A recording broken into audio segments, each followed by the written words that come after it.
इस वक्त देश के मन में सबसे बड़ा सवाल यही है कि पाकिस्तान पर एक्शन कब होगा, अभी तक हो क्यों नहीं रहा है। आज इसके बारे में आपको बताऊंगा, लेकिन पहले इस वक्त की बहुत बड़ी खबर।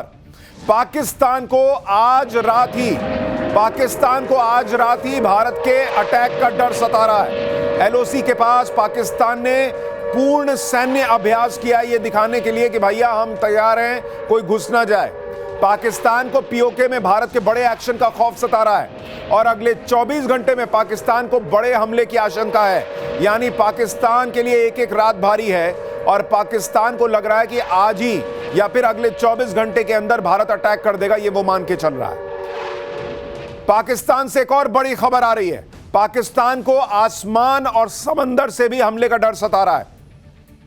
एयर ट्रैफिक और सी ट्रैफिक के लिए नए अलर्ट पाकिस्तान ने जारी कर दिए हैं। भारत के डर से पाकिस्तान ने कई और एयर रूट्स को बंद कर दिया है। समंदर से हमले को लेकर पाकिस्तान के कराची पोर्ट पर हाई अलर्ट है। पाकिस्तान को बहुत डर है कि कहीं भारत सीधे समुद्र के रास्ते हमला ना कर दे और कराची पोर्ट को निशाना ना बना दे। तो उस एरिया में भी पाकिस्तान जो है वो हाई अलर्ट पर है और कुछ और दूसरे जो हवाई एरिया हैं उनको उसने जो है वो बंद कर दिया है। पाकिस्तान में जो खौफ है उससे जुड़ी हुई अब तीसरी बड़ी ब्रेकिंग न्यूज। पाकिस्तान के नेवी चीफ को समंदर से हमले का डर है। जो मैं आपको कह रहा था, पाकिस्तान को सबसे ज्यादा लग रहा है कि समंदर के रास्ते से भारत ठोकेगा। पाक नेवी चीफ ने नेवी को अलर्ट पर रख दिया है। पाकिस्तान ने कराची और ग्वादर पोर्ट की सुरक्षा बढ़ा दी है। समंदर में भारत की तैयारियों से पाकिस्तान बहुत ज्यादा घबराया हुआ है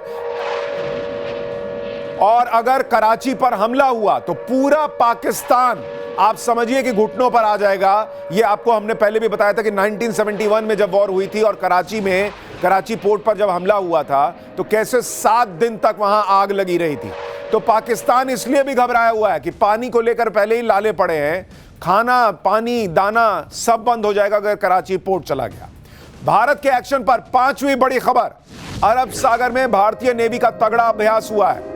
एंटी शिप और एंटी एयरक्राफ्ट फायरिंग का अभ्यास हुआ है। किसी भी एक्शन के लिए सेना है तैयार, नौसेना के युद्धपोत तैयार हैं। यह भी बड़ी खबर आ रही है। यानी एक तरफ पाकिस्तान घबराया हुआ है कि भाई नेवी जो है भारत की वो अटैक करेगी और दूसरी तरफ आप देखिए समुद्र में किस तरह से लगातार anti aircraft firing, anti ship और एंटी एयरक्राफ्ट फायरिंग जो है वो करके पाकिस्तान की धड़कनें भारत और बढ़ा रहा है। अब आज की छठी बड़ी ब्रेकिंग न्यूज। पाकिस्तान के खिलाफ अमित शाह ने भी फिर से हुंकार भरी है।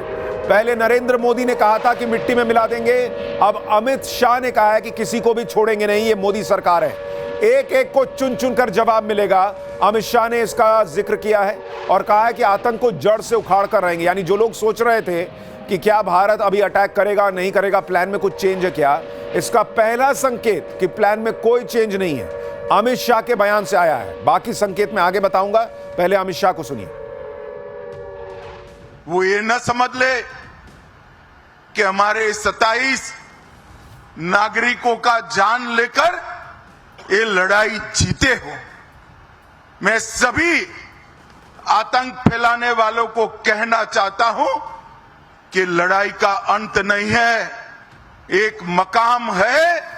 हर व्यक्ति को चुन चुन कर जवाब भी मिलेगा, जवाब भी लिया जाएगा। ये नरेंद्र मोदी सरकार है, किसी को बख्शा नहीं जाएगा, किसी को बख्शा नहीं जाएगा। इस देश की इंच इंच भूमि पर से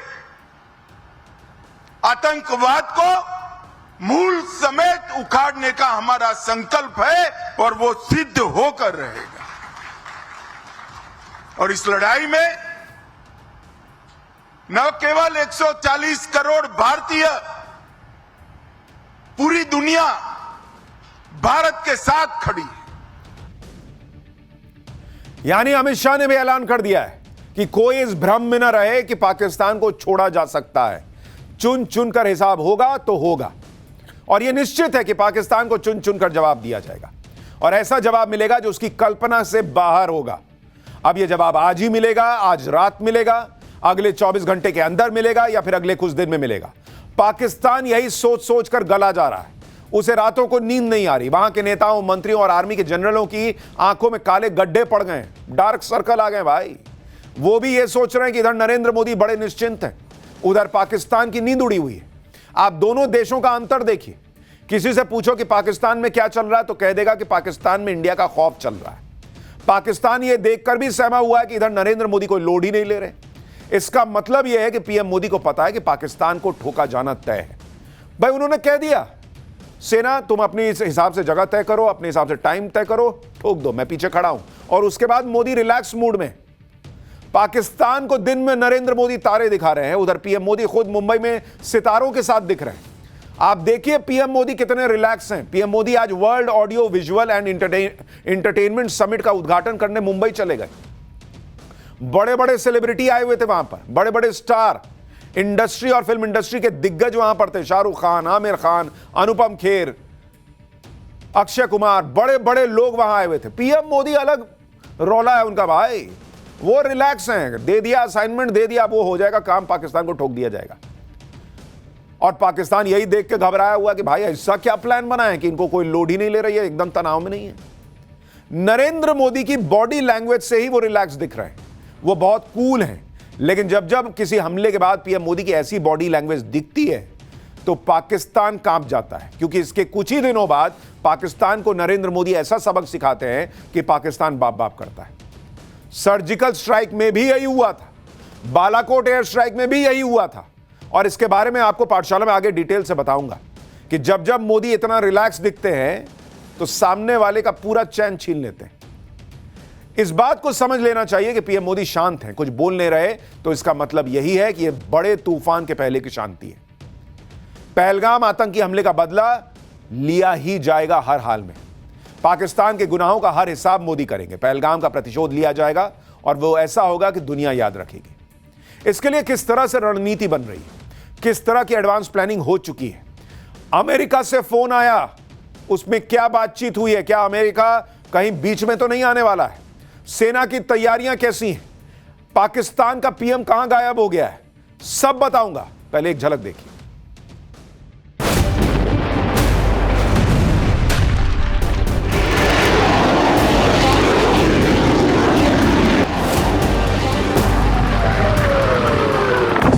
टाइम गुजर रहा है तो इसके खतरात जो हैं वो बढ़ रहे हैं।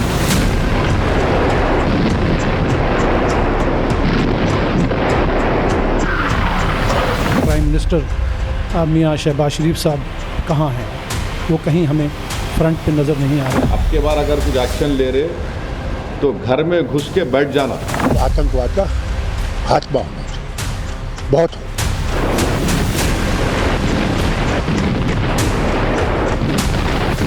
हर व्यक्ति को चुन चुन कर जवाब भी मिलेगा। ये नरेंद्र मोदी सरकार है, किसी को बख्शा नहीं जाएगा।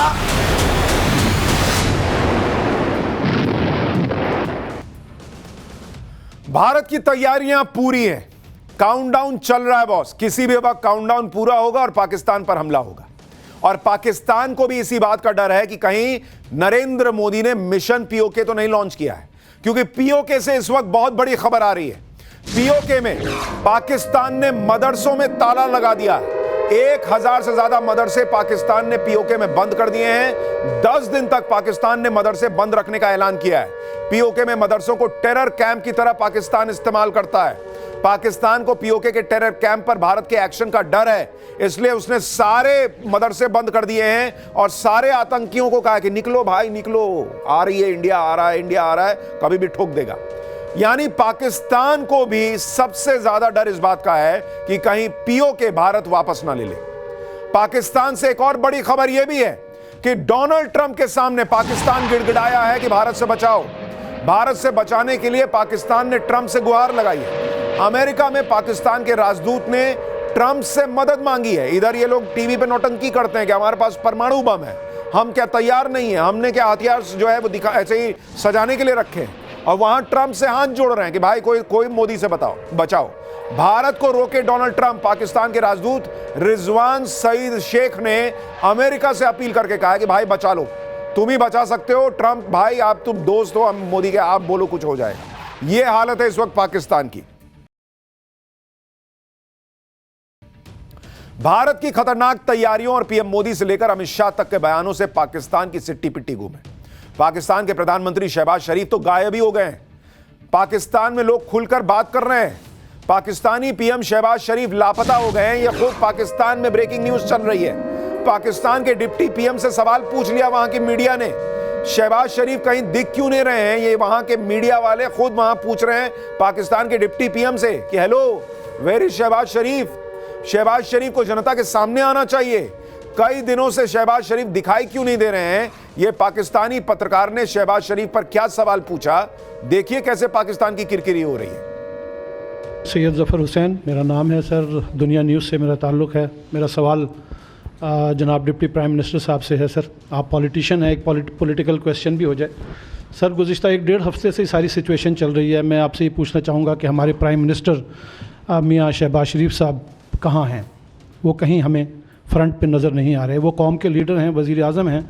क्या उन्हें नहीं चाहिए कि वो फ्रंट पे आके फ्रंट से कौम को लीड करें, कौम को इत्मीनान मिलें और कोई कौम से खिताब कर लें, बताया जाए कि क्या हो रहा है, क्या हुकूमत करना चाह रही है। सारी सिचुएशन को डील करने के लिए एक मुल्क से ये जंग का मामला है, कोई छोटा इशू नहीं है। आप सोचिए बॉस, पाकिस्तान के पत्रकार खुद डिप्टी पीएम से पूछ रहे हैं कि हेलो, हमारा प्राइम मिनिस्टर कहाँ है भाई। इंडिया ठोकने को तैयार बैठा है, हमारा पीएम गायब है। यानी ये कोई हवाई खबर नहीं थी कि शहबाज शरीफ गायब हो गए। सच यही है। यहां नरेंद्र मोदी खुले में बोल रहे हैं कि हम तो मिट्टी में मिलाएंगे। ये अपने प्राइम मिनिस्टर की बात कर रहा हूं। और उधर प्राइम मिनिस्टर देखिए गायब है, पब्लिक ढूंढ रही है। ढूंढो ढूंढो, कहां है साहब हमारे। पाकिस्तान इसी डर में दुबला हुआ जा रहा है कि भारत का अगला कदम क्या होगा, हमला कब होगा। इधर भारत भी पाकिस्तान के डर को बढ़ा रहा है। भारत के खतरनाक राफेल फाइटर जेट ने बीती रात बॉर्डर पर पेट्रोलिंग की है। इंडियन एयरफोर्स के दूसरे लड़ाकू विमानों ने भी बॉर्डर पर पेट्रोलिंग की है। यह साधारण पेट्रोलिंग नहीं है, बल्कि कॉम्बैट पेट्रोलिंग थी, यानी युद्ध के लिए एकदम तैयार वाली स्थिति। और इसी से पाकिस्तान में हंगामा मचा हुआ है, क्योंकि 2 रात से बॉर्डर पर राफेल उड़ रहे हैं। 4 राफेल जेट्स ने भारतीय सीमा में पेट्रोलिंग की। बॉर्डर से 10 किलोमीटर की रेंज में राफेल उड़े हैं। राफेल को देखकर पाकिस्तान के सैनिक पोस्ट छोड़कर भाग गए कि भाई ये तो उधर से ही खड़े खड़े ठोक देने वाला है। पाकिस्तान में एयर स्ट्राइक होने को लेकर खौफ हो गया है।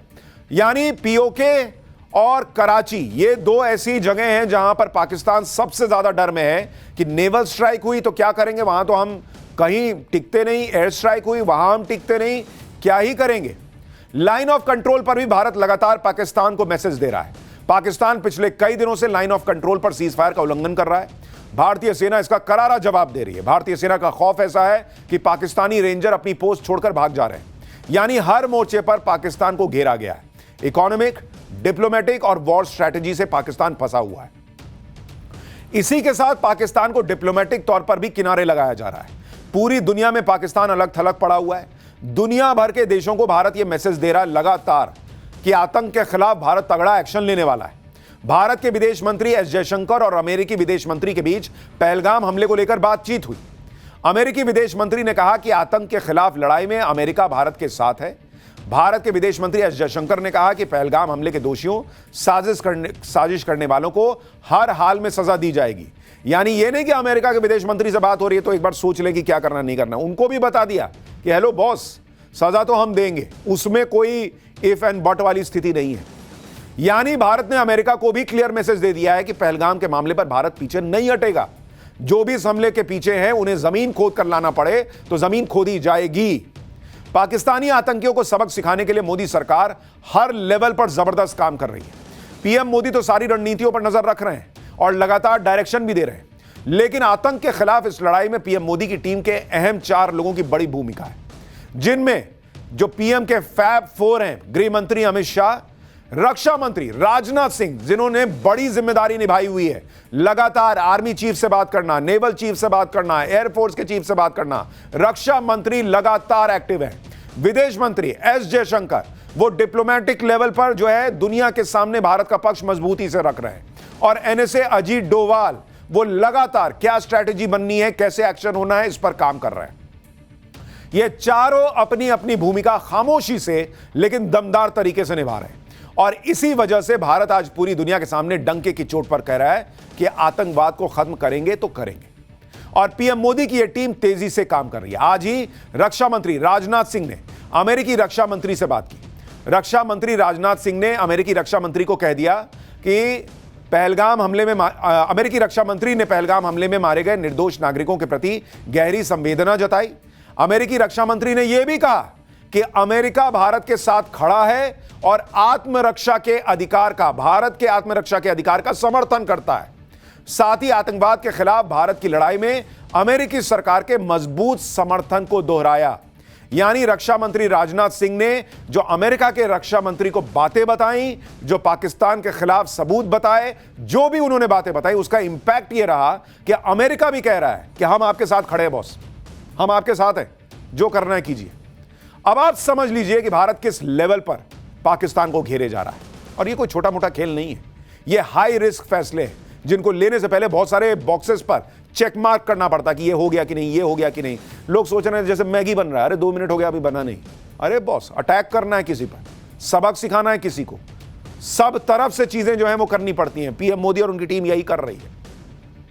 यानी सिर्फ डिप्लोमेटिक एक्शन से ही पाकिस्तान घुटनों पर आता दिख रहा है, जबकि अभी तो असली धमाका होना बचा हुआ है। क्योंकि पर्दे के पीछे जो खेल चल रहा है उसके बारे में तो लोगों को कुछ पता ही नहीं। पीएम मोदी को डे टू डे काम करते देख लोग हैरान हो रहे हैं कि पीएम मोदी के मन में चल क्या रहा है। विपक्ष के नेता तो सवाल उठा रहे हैं कि क्या पीएम मोदी पहलगाम को भूल गए, क्या एक्शन क्यों नहीं ले रहे हैं। अगर आप भी ऐसा सोच रहे हैं तो आपको 3 घटनाओं के जरिए बताता हूं कि पीएम मोदी के काम करने का स्टाइल क्या है। और जब पीएम मोदी इतने रिलैक्स दिखते हैं, इतने चैन में दिखते हैं, तो सामने वाले का चैन छीन लेते हैं। उदाहरण से समझिए, साल 2016 में उरी आतंकी हमले का बदला लेने के लिए सर्जिकल स्ट्राइक की गई थी। 18 सितंबर 2016 को उरी में सेना के कैंप पर आतंकी हमला हुआ। इसका बदला 28 सितंबर को सर्जिकल स्ट्राइक के तौर पर लिया गया था। सर्जिकल स्ट्राइक से पहले पीएम मोदी बिल्कुल सामान्य दिख रहे थे। 26 सितंबर को पीएम मोदी ने CSIR के प्लैटिनम जुबली फंक्शन का उद्घाटन किया था। 27 सितंबर को पीएम मोदी ने माता अमृतानंदमयी के 63वें जन्मदिन पर संबोधन दिया था। 28 सितंबर जिस दिन सर्जिकल स्ट्राइक हो रही थी, उस दिन पीएम मोदी ने प्रगति प्लेटफॉर्म के जरिए लोगों से बात की थी। यानी दुनिया के सामने पीएम मोदी बिना किसी तनाव के, बिना कोई लोड लिए रोजमर्रा का काम करते दिख रहे थे सर्जिकल स्ट्राइक के पहले, जैसे आज दिख रहे हैं। लेकिन अंदर ही अंदर पाकिस्तान के आतंकियों के खिलाफ सर्जिकल स्ट्राइक की प्लानिंग एग्जीक्यूट हो रही थी। उरी में सेना के कैंप पर हमले के 10 दिन के अंदर पीएम मोदी ने बदला लिया था। इस दौरान किसी को भनक भी नहीं लगी कि पीएम मोदी क्या प्लानिंग करके बैठे। इसी तरह से 2019 में पुलवामा हमले के बाद पीएम मोदी ने किसी को पता नहीं लगने दिया था कि उनके मन में क्या चल रहा है। पुलवामा हमले के 12 दिन के अंदर भारत ने बालाकोट में आतंकियों के ठिकानों पर एयर स्ट्राइक की थी। उस समय भी पीएम मोदी रेगुलर तरीके से ही अपना काम कर रहे थे। आपको याद दिलाता हूं, भारत ने 26 फरवरी 2019 को बालाकोट में एयर स्ट्राइक की थी। 24 फरवरी को, यानी एयर स्ट्राइक के 2 दिन पहले, पीएम मोदी के 4 अलग कार्यक्रम थे। 24 फरवरी को पीएम मोदी के मन की बात का प्रसारण हुआ था। उसी दिन पीएम मोदी स्वच्छ कुंभ, स्वच्छ आभार कार्यक्रम में शामिल हुए थे। फिर पीएम मोदी ने प्रयागराज कुंभ में संगम स्नान किया था और शाम को पीएम मोदी ने गोरखपुर में किसान सम्मान निधि योजना लॉन्च की थी। पब्लिक हैरान थी कि भाई चल क्या रहा है, कुछ होगा कि नहीं होगा। पीएम मोदी अपना काम कर रहे थे, सेना अपना काम कर रही थी। 25 फरवरी को पीएम मोदी ने नेशनल वॉर मेमोरियल देश को समर्पित किया था एयर स्ट्राइक के 1 दिन पहले। और एयर स्ट्राइक से ठीक पहले पीएम मोदी एक टीवी चैनल के कार्यक्रम में शामिल हुए थे। यानी तब भी पीएम मोदी को देखकर कोई नहीं कह सकता था कि देश इतना बड़ा एक्शन लेने जा रहा है, जैसे आज लोग कह रहे हैं कि कब होगा कब होगा। बॉस, ये एक देश का जवाब है। ये ऐसे आपके लिए फिल्म नहीं बन रही है कि आपके एंटरटेनमेंट के लिए, कि भाई अभी आपका मूड हो गया तो अब तो 5 दिन हो गए, अरे अब तो 10 दिन हो गए, अब कर देना लॉन्च, चाहिए फिल्म को लॉन्च कर देना चाहिए। आपके एंटरटेनमेंट के लिए नहीं हो रहा है boss, it's a serious business. ये एक देश काम कर रहा है, देश के सैनिक काम कर रहे हैं, एक एक स्ट्रैटेजी बन रही है, कैसे कब क्या एग्जीक्यूट होना है। वो आपके हमारे लिए नहीं कर रहे, वो देश के लिए कर रहे हैं। वो वाहवाही के लिए नहीं कर रहे, वो आपको हमको सुरक्षित रखने के लिए कर रहे हैं। और इसलिए उन पर भरोसा रखिए, संयम रखिए। पाकिस्तान से पूछिए ना, उसको समझ में आ रहा है कि यहां क्या चल रहा है, क्योंकि खबर तो उसके पास भी इधर उधर से थोड़ी बहुत आती होगी, उसमें आग लगी हुई है। पीएम मोदी की खासियत यह है कि विपरीत परिस्थितियों में भी वो परेशान नहीं होते। पीएम मोदी की बॉडी लैंग्वेज से ऐसा लगता ही नहीं है कि वो कोई खास प्लानिंग करके बैठे हुए हैं। इस बार भी वैसा ही पैटर्न देखने को मिल रहा है। पीएम मोदी की बॉडी लैंग्वेज और बैठकों से पाकिस्तान को कुछ समझ नहीं आ रहा कि क्या होने वाला है। आप खुद देखिए, पहलगाम अटैक के बाद पीएम मोदी सऊदी अरब का दौरा छोड़कर भारत आए। उसके बाद से लगातार अलग अलग कार्यक्रम में शामिल हो रहे हैं। पंचायती राज दिवस कार्यक्रम में भी शामिल हुए, फिर इंडिया स्टील प्रोग्राम को संबोधित किया। उसके अगले दिन रोजगार मेले में 51,000 युवाओं को नौकरी के प्रमाण पत्र दिए। अभी 2 दिन पहले ही पीएम मोदी ने युग्म कार्यक्रम को संबोधित किया और आज वेव्स समिट में शामिल हो गए। भाई देश थोड़ी रोक देंगे पाकिस्तान जैसे भिखारी देश को ठोकने के लिए। वो कह दिया सेना कर देगी, देश को आगे बढ़ाना है। इसी बीच पाकिस्तान से एक और बड़ी खबर, पाकिस्तान के खैबर पख्तूनख्वा में हड़कंप मच गया है। खैबर पख्तूनख्वा में सायरन सिस्टम लगाया गया है। पाकिस्तान को पश्तूनों की बगावत का डर सता रहा है। यानी जो हमने आपको कहा था कि हो सकता है पाकिस्तान चौतरफा गिर जाए। इधर भारत ठोकने को तैयार है, उधर बलूच आर्मी है, इधर पश्तून जो है वो बगावत का उनका डर सता रहा है, और उधर तालिबान भी जो है वो पाकिस्तान को बड़ा सबक सिखा सकता है। तो जहां पाकिस्तान कराची और इस्लामाबाद और अपने पोर्ट्स को सिक्योर करने में लगा है, दूसरी तरफ उसे डर सता रहा है कि कहीं खैबर पख्तूनख्वा में विद्रोह ना हो जाए, इसलिए वहां सायरन सिस्टम लगा दिया गया है। पाकिस्तान से ही एक और बड़ी खबर आ रही है, आपको वो भी बता दूं। भारत के डर से पाकिस्तान एयरफोर्स में भी हड़कंप है। पाकिस्तानी एयरफोर्स ने एक नया वीडियो जारी किया है। पाकिस्तानी वीडियो में युद्ध की तैयारियों के बारे में बताया गया है। पाक एयरफोर्स को भारत की एयर स्ट्राइक का डर है। भारत के राफेल विमानों से पाकिस्तान की नींद उड़ी हुई है, इसलिए अब उसने, हालांकि कल हमने आपको बताया था कि कैसे बचकाने वीडियो बना रहा है, वीडियो गेम के जो है फुटेजेस लगा के दिखा रहा है कि हम तैयार हैं, लेकिन अब वो है नई नई चीजें करके अपने आप को तैयार दिखाने का प्रयास कर रहा है आतंकवाद पर। इस बीच असदुद्दीन ओवैसी का बड़ा बयान आ गया है। पीओके वापस लेने का यही सही समय है, ओवैसी कह रहे हैं। उनका कहना है कि घर में घुसकर मारना नहीं है, वहीं बैठ जाना है। अब आतंकवाद को खत्म कर देना चाहिए। पीओके भारत का है और उसे वापस ले लेना चाहिए। सुनिए ओवैसी क्या कह रहे हैं। अब के बार अगर कुछ एक्शन ले रहे तो घर में घुस के बैठ जाना। घर में घुस के मारते बोले ना, अब घर में घुस के बैठ जाना, खत्म। ये होना चाहिए। पीओके ले लेना नहीं, अरे गवर्नमेंट खुद बोल रही। एक बात सुनिए, पीओके नहीं, पीओके का रेजोल्यूशन है पार्लियामेंट का, भारत की पार्लियामेंट का रेजोल्यूशन है, वो भारत का है बोल के। तो बीजेपी क्या बोलती, घर में घुस के बोले, डैश बोले, हम बोले घर में घुस के बैठ जाओ आप। ये खत्म होना है टेररिज्म, जो बार बार हर थोड़े दिन को जो टेररिज्म होता। आप देखिए बॉस, पिछले कुछ दिनों से ओवैसी कैसे पाकिस्तान को आईना दिखा रहे हैं, कैसे चीन जो है वो पाकिस्तान के या वहां जो उइगर मुसलमान है वो पाकिस्तान चीन का साथ देता है। उन्होंने कहा कि चीन अपने यहां मुसलमानों को सुअर का मांस खिलाता है, तब क्यों उनके साथ दोस्ती करते हो तुम। और आज उन्होंने कह दिया कि भाई पीओके ले लो, बैठ जाओ वहीं, अब स्ट्राइक करके वापस आ जाने की बात नहीं है, वो कब्जा लो। आप सोचिए भाई, हमारे यहां सिद्धारमैया जैसे नेता हैं जो कहते हैं पाकिस्तान से युद्ध करने की जरूरत नहीं है, ओवैसी कह रहे हैं कि भाई जाओ ठोको और वहीं रुक जाओ, अब हो गया खत्म। पाकिस्तान के प्रधानमंत्री शहबाज शरीफ की नींद इसलिए भी उड़ी हुई है, पाकिस्तानियों को कुछ समझ में नहीं आ रहा, इसलिए पाकिस्तान अलग अलग फैसले ले रहा है। जैसे पाकिस्तान ने अपने राष्ट्रीय सुरक्षा सलाहकार को बदल दिया है। खुफिया एजेंसी आईएसआई के चीफ को नया एनएसए बना दिया गया है। नए एनएसए यानी जो अपने यहां अजीत डोभाल की भूमिका है, वैसे वहां एनएसए है, नेशनल सिक्योरिटी एडवाइजर। उसका नाम जो है ऐलान पाकिस्तान ने आधी रात को किया। आईएसआई चीफ असीम मलिक पाकिस्तान के नए ऐसे एनएसए बना दिए गए। यानी आप सोचिए वहां सिक्योरिटी का क्या हाल होगा। यहां युद्ध जैसी स्थिति बन रही है, रात में वहां एनएसए चेंज किया जा रहा है। यह तो उनकी तैयारी का हाल है कि आधी रात को एनएसए बदल रहा है वहां। कभी पाकिस्तानी मंत्री आधी रात को प्रेस कॉन्फ्रेंस करके रो रहे हैं कि भाई भारत हमला कर देगा, कभी आधी रात को एनएसए बदल रहे हैं। भाई इनका चेक करो, ये आधी रात डायपर ना बदल रहे हो, इनकी ये हालत है। पाकिस्तान को लग रहा है कि एनएसए बदलकर आधी रात को प्रेस कॉन्फ्रेंस करके या दुनिया भर के देशों के सामने गिड़गिड़ाकर वो भारत से बच जाएगा। सुनिए पाकिस्तान के रक्षा मंत्री ख्वाजा आसिफ को। जिस तरह टाइम गुजर रहा है तो इसके खतरात जो हैं वो बढ़ रहे हैं, कम नहीं हो रहे। बहरहाल इंटरनेशनल कम्युनिटी भी इस भागदौड़ में लगी हुई है कि कोई दोस्त ममालिक भी, इस खित्ते के ममालिक भी, बड़ी ताकतें भी, कि ये क्लैश की सूरत हाल जो है अवर्ट हो जाए। अल्लाह करे उनके कोशिशों से जो है तो भारत को जो है कुछ वो अकल आए, क्योंकि जो उन्होंने इतनी बड़ी वारदात जो अपने मुल्क में की है, हमारी तो उसमें अगर कोई किसी को शक है तो जो शहबाज शरीफ ने कहा हुआ है ना कि जी आप इन्वेस्टिगेशन करा लें, इंटरनेशनल इन्वेस्टिगेशन करा लें, उसका उन्होंने कोई जवाब नहीं दिया। इसका मतलब है कि वो दाल में कुछ काला है। भाई दाल में काला है, पीला है, नीला है, तुम छांट लेना बाद में जब हम टुक के चले जाएंगे। और पाकिस्तान की हालत देखिए भारत ने क्या कर दी है। अभी बम गिराया नहीं है लेकिन पाकिस्तान की धज्जियां उड़नी शुरू हो गई हैं। देखिए पाकिस्तान इसलिए भी अलबलाया हुआ है क्योंकि पाकिस्तान खुद जानता है कि अगर युद्ध छिड़ गया तो वो भारत के सामने ज्यादा दिन टिकेगा नहीं, क्योंकि पाकिस्तान की जेब में न तो युद्ध का भारी भरकम खर्च उठाने के लिए पैसे हैं और न ही अपने हथियारों और सेना को वॉर फ्रंट तक पहुंचाने के लिए डीजल तक मौजूद है। यूरेशियन टाइम्स की एक रिपोर्ट आई है, उसके मुताबिक जुलाई 2023 में पाकिस्तान ने पूरे साल के लिए सभी युद्धाभ्यास रोक दिए थे।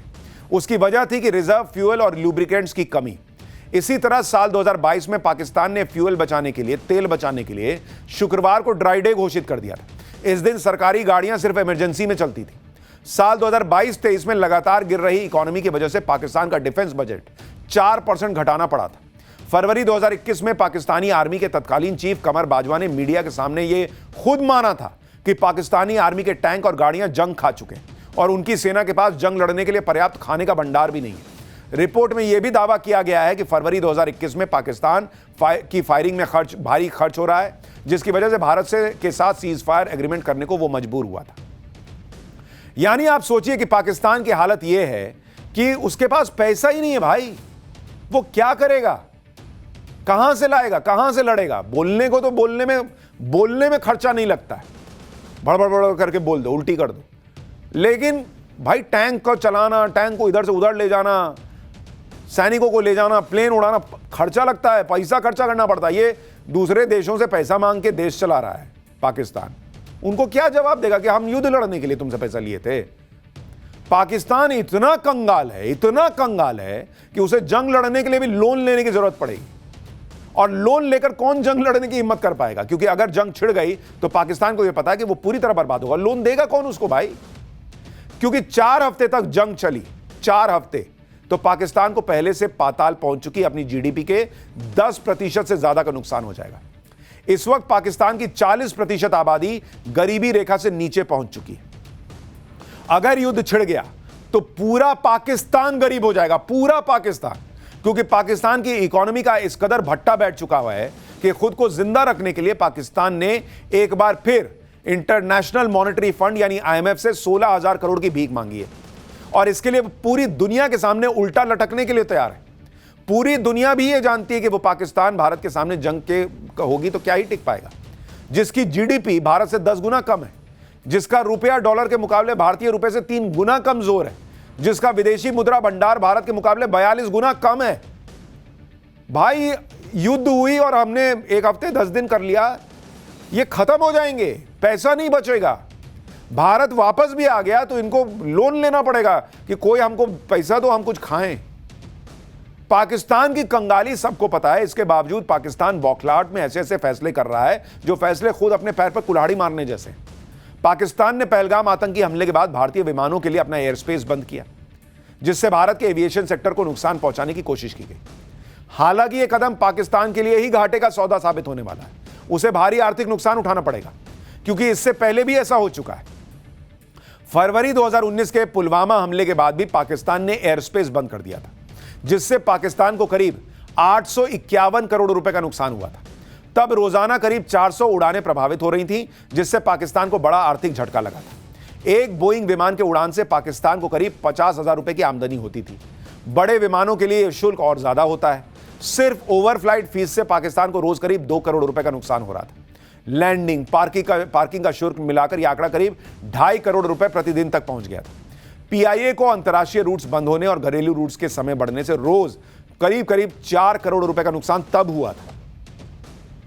CAA और PIA दोनों को मिलाकर पाकिस्तान को कुल 6.5 करोड़ रुपए रोज का नुकसान होता था, रोज का। अब भारत ने जैसे को तैसा वाला जवाब देते हुए पाकिस्तानी विमानों के लिए भारतीय एयर स्पेस को बंद कर दिया, जिससे पाकिस्तान को और नुकसान होने वाला है, क्योंकि अब तक के हवाई रूट के मुताबिक पाकिस्तान के जिन विमानों को इस्लामाबाद से मलेशिया की राजधानी कुआलालंपुर पहुंचने के लिए 5.5 घंटे लगते थे, अब पाकिस्तान के उन्हीं विमानों को नए रूट से कुआलालंपुर पहुंचने में 8.5 घंटे लगेंगे, यानी पहले की तुलना में 3 घंटे ज्यादा। अगर उड़ान का वक्त लंबा होगा तो खर्च भी बढ़ेगा, टिकट भी महंगा होगा, जिसकी मार पाकिस्तान पर पड़नी तय है।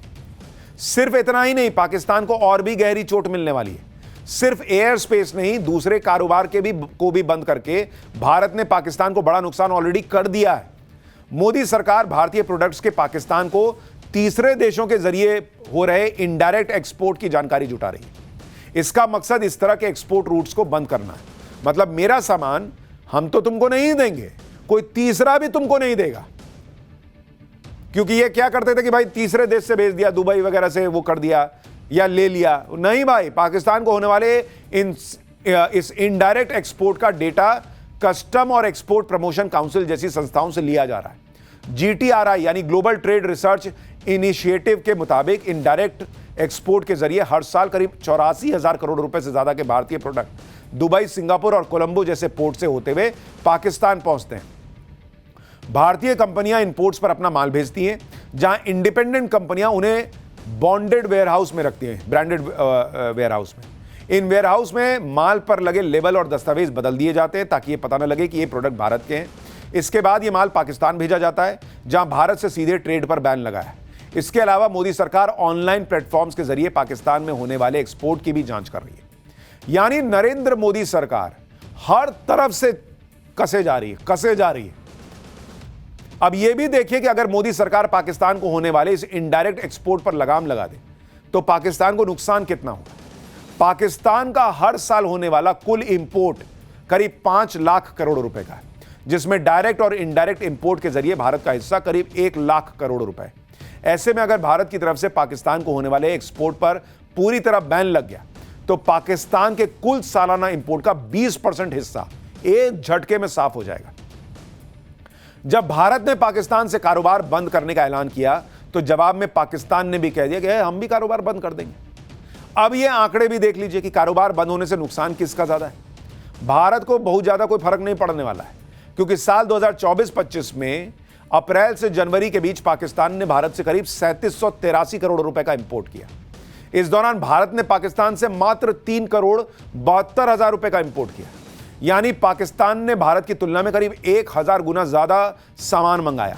और साल 2023-24 के आंकड़ों पर नजर डालें तो पाकिस्तान ने भारत से करीब 10,000 करोड़ का इंपोर्ट किया, जबकि भारत ने पाकिस्तान से सिर्फ 24 करोड़ का इंपोर्ट किया।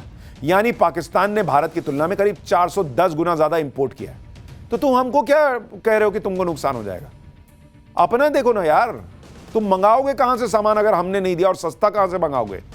बाप करोगे तुम, पैर पटक के एक्शन मत लिया करो, औकात नहीं है तुम्हारी। एक तरफ भारत ने पहलगाम हमले के बदले की तैयारी पूरी की है, दूसरी तरफ पहलगाम हमले की शुरुआती जांच के बाद NIA ने बड़ा खुलासा किया है। सूत्रों के मुताबिक 15 अप्रैल को भी पहलगाम आ गए थे आतंकी। 3 जगहों पर आतंकी हमले की उन्होंने रेकी की। 4 ओवरग्राउंड वर्कर्स ने पाक आतंकियों की मदद की। आरू घाटी, अम्यूजमेंट पार्क और बेताब घाटी टारगेट लिस्ट में थे। सुरक्षा की वजह से बाकी 2 टारगेट छोड़े गए और हमले से 2 दिन पहले बैसरन घाटी में छिपे थे आतंकी। NIA जांच में 3 सैटेलाइट फोन के सबूत मिले हैं। 2 फोन के सिग्नल को एजेंसीज ने ट्रेस किया है। 20 ओवरग्राउंड वर्कर्स की भी NIA ने पहचान कर ली। जांच में पता चला है कि आतंकियों के पास अल्ट्रासेट कम्युनिकेशन सिस्टम था। क्या सिस्टम होता है ये भी आपको बताता हूं। ये अल्ट्रासेट, ये चीन में बनी रेडियो कम्युनिकेशन डिवाइस होती है। सुरक्षित कम्युनिकेशन के लिए इसका इस्तेमाल किया जाता है। यह डिवाइस हाई इंक्रिप्शन और सिक्योर सिग्नल की तकनीक से लैस होती है। इस डिवाइस को मिल रहे सिग्नल को इंटरसेप्ट करना बहुत मुश्किल होता है। कश्मीर में सुरक्षा बलों से बचने के लिए आतंकी इस डिवाइस का इस्तेमाल करते हैं। लेकिन यह तो जांच में जो हो रहा है वो पता चल रहा है। इससे यह भी अंदाजा लगने लग गया है कि भाई कश्मीर में भी कई लोगों ने इन लोगों की मदद की, तभी आतंकी हमला हो पाया। लेकिन पाकिस्तान से एक और बड़ी खबर आ रही है, आपको वो भी बता देता हूं। आतंकी हाफिज सईद के लिए पाकिस्तान बहुत परेशान है। आतंकी हाफिज सईद की सुरक्षा को और बढ़ा दिया है पाकिस्तान ने। ISI के सेफ हाउस में हाफिज सईद को ले जाया जा रहा है। पाकिस्तान और ISI को हाफिज पर हमले की आशंका है कि हो सकता है भारत हाफिज सईद को ही ठोक दे।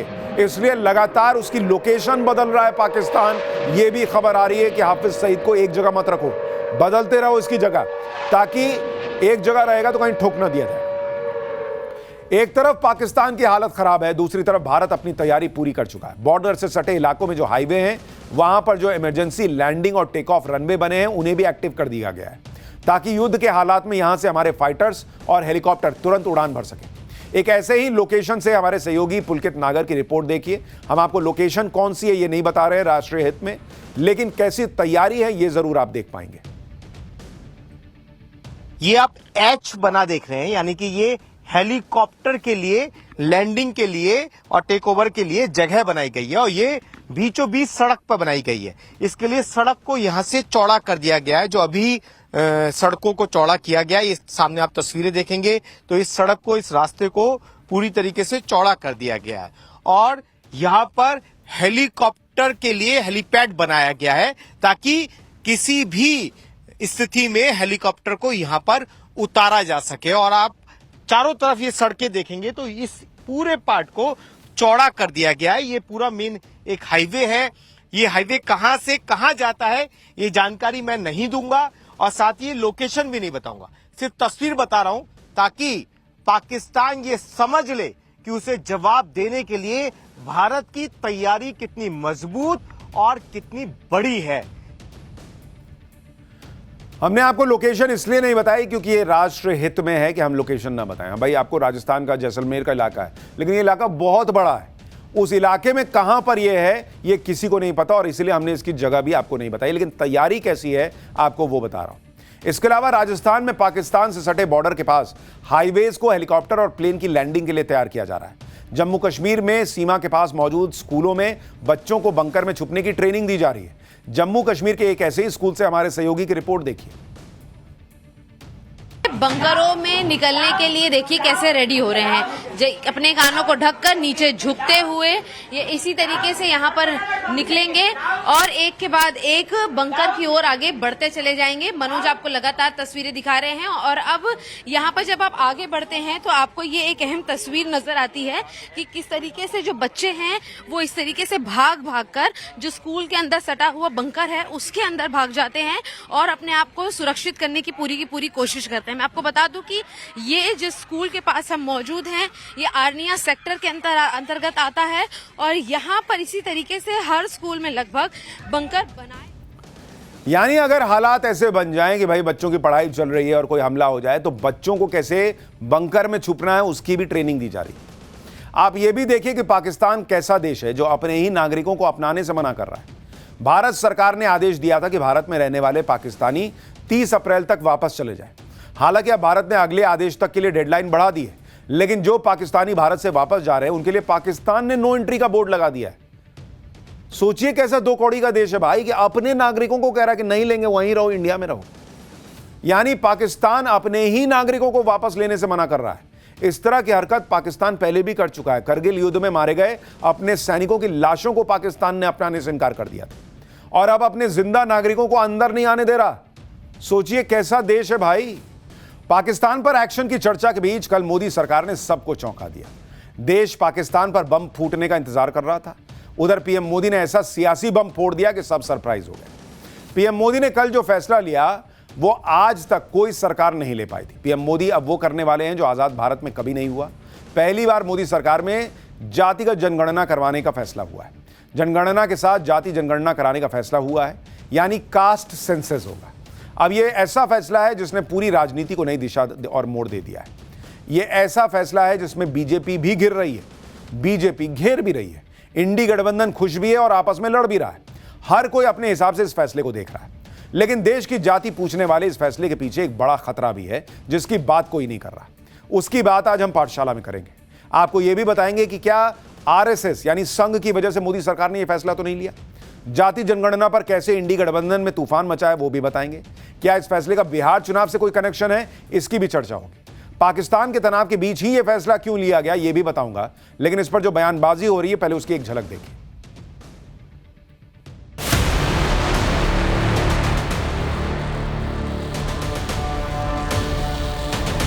पार्लियामेंट में हमने कहा था कि कास्ट सेंसस को हम करवा के छोड़ेंगे।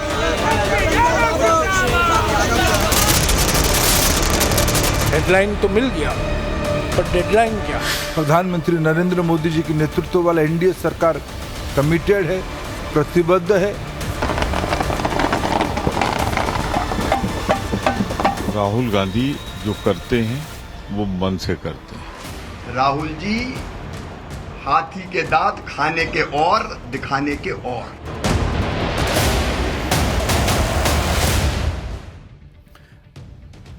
जैसे ही मोदी सरकार ने जाति जनगणना का फैसला लिया, वैसे ही कांग्रेस ने क्रेडिट की माला राहुल गांधी के गले में डाल दी। राहुल गांधी अनस्टॉपेबल, राहुल गांधी जननायक, सरकार तुम्हारी सिस्टम हमारा वाला नैरेटिव चलने लगा। यह कहा जाने लगा कि देखो राहुल गांधी के दबाव में मोदी सरकार को यह फैसला लेना पड़ा। हालांकि कांग्रेस ये नहीं बता पा रही कि जाति जनगणना की बात तो राहुल गांधी पिछले कई साल से कर रहे हैं। दबाव तो लोकसभा चुनाव और अलग अलग विधानसभा चुनावों में भी बनाया था, तब मोदी जी दबाव में नहीं आए। अब क्यों आ गए? कौन सा नया दबाव है? जो पिछले इतने साल से काम नहीं कर रहा था अब काम कर गया। दूसरी बात, अगर पीएम मोदी विपक्ष की किसी मांग के दबाव में आकर फैसला ले रहे हैं जैसा दावा कर रहे हैं, तो फिर विपक्ष अपने ही उस नैरेटिव पर कुल्हाड़ी मार रहा है जिसमें वो पीएम मोदी को तानाशाह कहता है। भाई वो कैसे तानाशाह जो दबाव में आके फैसले ले रहे हैं? फिर तानाशाह बोलना बंद करो। तीसरी बात, पिछले साल सितंबर में अमित शाह ने कह दिया था कि जनगणना जल्द होगी और जातिगत जनगणना से उन्होंने इनकार नहीं किया।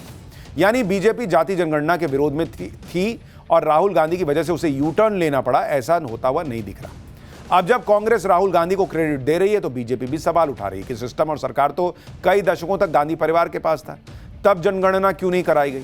एक बार देखिए दोनों कैसे आपस में भिड़े। कुछ लोग बुखलाए गए हैं, कहते हैं सरकार उनकी है, सिस्टम हमारी है। 51 में सरकार किसकी थी, सिस्टम किसकी थी? पंडित नेहरू जी जातिगत आरक्षण के कट्टर विरोधी थे। उस मंडल कमीशन की रिपोर्ट को 10 साल तक काल कोठरी में बंद रखने का काम किसने किया?